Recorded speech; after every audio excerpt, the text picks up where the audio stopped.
నేటివి తెలుగు.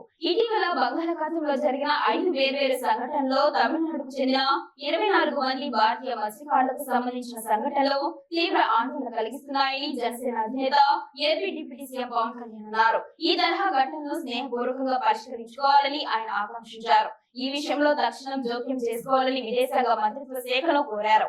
ఈ మేరకు ఆయన సోషల్ మీడియా వేదికగా పోస్ట్ చేశారు.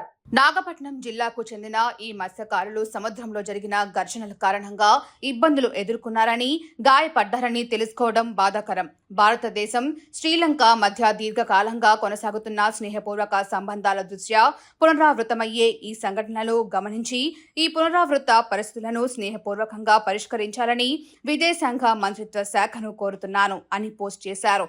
భారతదేశం, శ్రీలంక ప్రభుత్వాలు పరస్పర సహకార స్ఫూర్తితో ఈ సమస్యలను పరిష్కరించడానికి నిర్మాణాత్మక చర్యలు చేయడం అవసరం అవుతాయని భావిస్తున్నట్లు డిప్యూటీ సీఎం అన్నారు.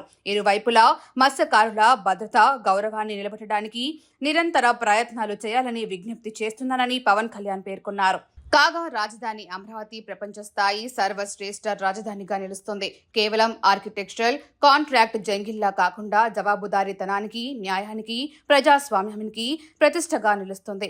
ముఖ్యమంత్రి చంద్రబాబు, ప్రధాని మోదీ కలిసి అమరావతిని ప్రపంచ స్థాయి రాజధానిగా తీర్చిదిద్దుతారు.